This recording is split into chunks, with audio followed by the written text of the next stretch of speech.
Hey everyone, Jason here. Let's build a lead generation funnel. Timestamps below, along with some other helpful videos to driving traffic and actually building out all of your funnel pages and elements. So taking a look at this diagram, this is what your lead generation machine is going to look like. And this is going to change actually depending upon the type of traffic that you run. But first, let's just do a quick run through of all of the funnel elements, and then we'll talk about how we need to change your lead magnet based upon your traffic. So of course, everything starts with traffic. You could be running paid ads, you could be doing content marketing via your blog, YouTube, podcast, or you could be engaging in community groups or doing things on Quora where you're directly interacting with your leads and prospects. Then, of course, we have a landing page, and this is going to be a simple page where all you do is collect the contact information. We'll go over exactly what needs to be on this page, and you really want to keep this page simple. There should be no external links at all, but I'm getting ahead of myself. And then the battery that powers this entire process is going to be the lead magnet, and this is going to change based upon the type of traffic that you're running, essentially where your leads are coming from. And then your lead magnet will flow into a simplified email sequence where you're going to drive traffic to your booking page if you're trying to get people on the phone for a strategy call, or you'll drive people to a sales page or affiliate offer or whatever's next in your sales process, because at this point, you have the lead, right? So if your strategy is to get people on the phone, then you'll have a pre-call survey and of course the actual call, which we'll go over in the last section. Now, before you even start building this funnel, you have to answer the question, where's our traffic coming from? Because if our traffic is coming from paid, then our lead magnet should be some sort of special training. It doesn't have to be more than a 20-minute video. If we are driving traffic via content marketing, like a YouTube video, a blog post, a podcast, well, you've built quite a bit of rapport by just being valuable in that content as opposed to someone just seeing a random ad. So it would actually make sense to create an audit. And then if you're already directly engaging with people, you're in a community group on Facebook or LinkedIn and you're doing direct message, then it would make a whole lot more sense to drive people directly to the strategy call page where they're booking a time to actually get on the phone with you. And I can tell you from personal experience, it's really weird when you're talking to someone and then they send you a link to their landing page. You're like, I'm talking to you. Why do I want to go through your automated sequence when we're already having a discussion? So whichever one of those three that you fall into, that's the type of funnel that you'll make, and everything else stays the same.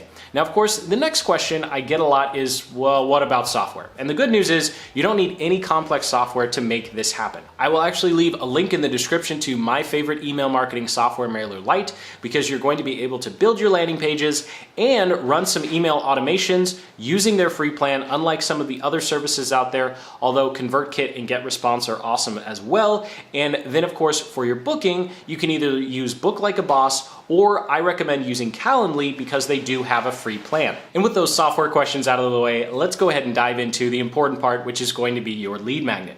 So first up, we have the video. Now, this is one area that can really hinder just getting your funnel off the ground, which is why I really like using calls to action that go directly to the strategy call or going to a PDF-based lead magnet. So I'll link up in the cards in the description to a full-blown video, longer than this one, that goes through all different types of lead magnets you can put here.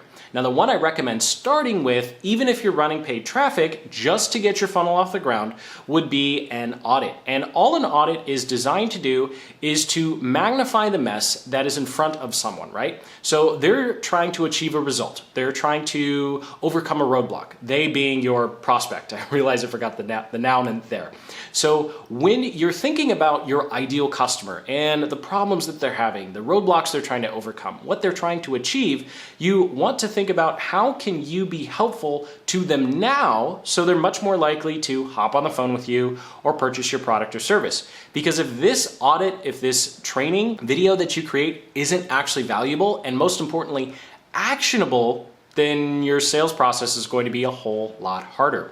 So all you need to do here is help them see where there are problems in whatever they're working on. So as an example, we used to offer an analytics checklist where someone could go through their Google Analytics account, they could see where settings were probably not put correctly, and then we'd also show them some simple places where they could just make a few mouse clicks and they'd start collecting data that they didn't know they were collecting. Now, were there some more advanced things like opening up the body tag of their site or setting up some custom events and touching HTML and CSS to speed things up? Well, yes. So we included that information in there knowing that our ideal customer probably wouldn't have the knowledge or know-how to do that on their own. And that's where our strategy call came in, because we gave them some quick wins and then we said, okay, we've been able to fix this stuff, but if you don't fix this other stuff, it's probably going to get worse and you might actually get hit by Google whenever their next algorithm update comes in. Spoiler alert, a lot of sites did, right? So whatever you are doing, you can help someone understand where they're being successful and help them see where they're actually going to need some help for improvement in the future. The important part though is there's actually some things that someone could do on their own without hopping on the phone, without purchasing your product or service. Another example would be a simple diet quiz where someone could go through, score themselves and see maybe areas of their diet that they could improve, which is pretty much everyone has areas of their diet they could improve, right? So that's all you need to do with an audit. Again, link in the cards in the description to a full-blown video that goes through a lot more examples of lead magnets. Now, the next one on our list is going to be the video. And this one is really easy to totally mess up. And by mess up, I don't mean either your ums and your ahs, or maybe your audio's bad, or maybe it's raining really hard outside like it is right now, and you have background noise. What I mean by that is taking too long, really. It should not be more than 15 minutes. And the reason I recommend starting with a PDF-based lead magnet is you just need this funnel off the ground. And you don't need to spend all this time making this 2.5-hour webinar like you see from some other businesses or online gurus, right? So all you need to do with this video is think about your own experience or think about your client's experience and think about a specific result or specific roadblock that you help someone achieve or overcome, and then you just talk about it and you share how you were able to achieve that result, how you were able to overcome that roadblock. And what's important here is you don't hold anything back. You don't hold anything back. It needs to be completely based upon your experience and your unique way of solving that, because we need to give people an aha moment and go, oh, that's how you could do that. No way. And then they're much more likely to hop on the phone with you, read your emails, or purchase your product or service. And that is what powers that style of video. So don't worry about production, just do a simple screen capture, talk about your story, talk about the problem, solution, how they can overcome it. And finally, if you just want to direct people directly to a strategy call, or you have a strategy call towards the end of your funnel after the lead magnet and rapport sequence, don't worry, we'll get to all that. If you're still getting some value out of this video, go and hit that like button. Here's a very, very simple call script that you can use for any of your discovery or strategy calls, or whatever you like to call the call, right? So your call starts with an agenda. This is small talk, and then setting a direction for it. Then the majority of the call, at least 70%, is going to be the evaluation phase where you're just listening and empathizing. You want the prospect to be doing anywhere from 80 to 90% of the talking on this call. I know it's counterintuitive, but just let them talk, let them vent, let them share what is wrong in whatever they're trying to achieve and what they're struggling with. And then you go into prescribe, where probably at the 30 to 40 minute mark, you ask if they're interested in a solution that you have to all of the problems that they just discussed. And if they say no, well, then the call's over, right? And if they say yes, then you go on, present it, and then you don't move on to the price phase until the prospect asks you what the price was. I think out of everything, of all the sales books I read, this was the weirdest thing to do, and it's still a little awkward, like going through and talking about a product, or in our case, a service, and then not having the price come up until the last like 5 or 10 minutes of the call. And then of course, after the price, you're going to have a bunch of objections and you can handle them. So I will link up in the cards and the description to a video that goes much more in depth onto this sales call script, and also includes some tips to help with the sales call as well. So whatever your lead magnet, this is going to be the majority of your work. The good news is it's all downhill from here, right? You've done the hard part of creating something valuable to attract those people to your funnel. And now you get to build a landing page. And whatever software you use, you don't need to go buy fancy landing page software specifically for this. All you need to do is follow something called the AIDA framework. This is not something that I created. It is something that a lot of marketers use, and it just stands for attention, interest, desire, and action. So you're going to have a headline, you're going to have a couple bullet points, some sort of image representation of your lead magnet, even if it's a strategy call. Then I highly recommend having a picture of yourself. You're totally allowed to quote yourself. You don't have to have testimonials at this point. And then all you need to ask for is the email. So you don't need the name and phone number until you get to the booking page. You want to get as many people as possible into your funnel. And the best way to do that is to lower the barrier to entry by not asking a bunch of information. Just ask for a simple call to action, enter your email and you get this audit, or enter your email and you get this, special training that shows XYZ so you can achieve ABC, right? So I'll also link up in the description to a full-blown playlist on how to actually create your landing page, including a bunch of copywriting formulas. So once someone is on your email list, hopefully they've enjoyed the video, they've enjoyed the audit, or you can go ahead and skip to this timestamp if you want to jump straight into the booking page.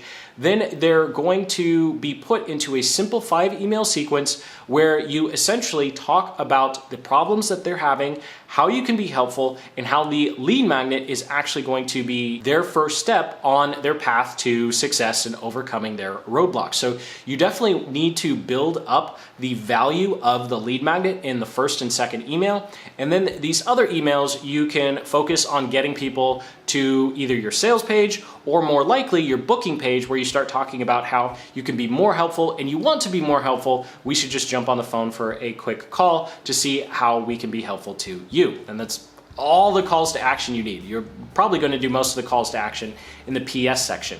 And once you've sent out all of those emails, then whatever email strategy you want to use will take over. You'll probably just put them on your general broadcast list. Now, all of these emails, well, not all of them, emails 4 through 5 should drive traffic to your booking page, which is pretty much going to be the second to last part of your lead generation funnel. And all you need to do on the booking page is get the time they want to talk to you, their name, and their phone number, because you want to be the person that calls them. And the advantage of the booking page is, of course, you're not emailing back and forth trying to find the perfect time to talk to people and multiple emails and double booking, but also you're going to have the correct phone number. I can tell you from personal experience, I had this one potentially big client and I totally messed it up because I didn't think to ask the person that I was talking to if the phone number they had in their signature was their personal line or the company line. So I called at the time we were supposed to schedule, and then I was asked for the extension, and that call did not go well at all, because I think it was like 10 minutes late and there was email back and forth. So it's a mess. So make sure, even if you're doing direct messages, you have someone go through a booking system.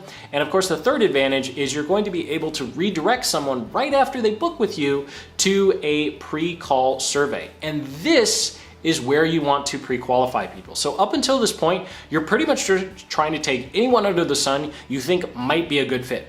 And that's because you want to maximize whatever advertising and marketing budget you have, and you want to collect as many leads as possible. Here, you're going to start filtering people to make sure they're actually a good fit. And it's totally okay to read through someone's pre-call survey and go, I don't know if this is a good fit for our product or service, and email them and just ask some of your questions that you have about their business or their budget to better understand their situation before you jump on the call, because it's totally normal to email someone and say, hey, you know what, I was looking through your pre-call survey and I see you have this and that, and I'm not actually sure if I can be helpful because of XYZ. Can you tell me a little more about your situation with ABC? And most people aren't going to get all offended, like, well, why would you ask that? Because there are a lot of people and there are a lot of businesses who go through a very similar process to this and then just don't read the pre-call survey. I've been on those sales calls, and halfway through I go, you didn't read a single thing that I sent you. Obviously, I'm not going to hire you. And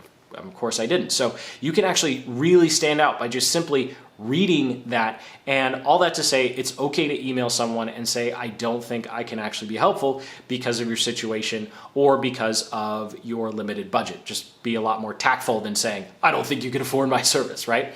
And so that is all there is to it, to building a lead generation funnel. So go ahead and comment below with any of your questions. Check out those links in the description to MailerLite. If you do decide to upgrade from their free plan, we receive a small commission as a way to support this channel. And of course, those other playlists to choosing what type of lead magnet you might want to use, and of course, building out your funnel and copywriting for your landing pages. That is way too many calls to action. That's a terrible thing to do as a marketer. So hit that like button, subscribe for more deep dives just like this one, and until the next, keep building the business you love.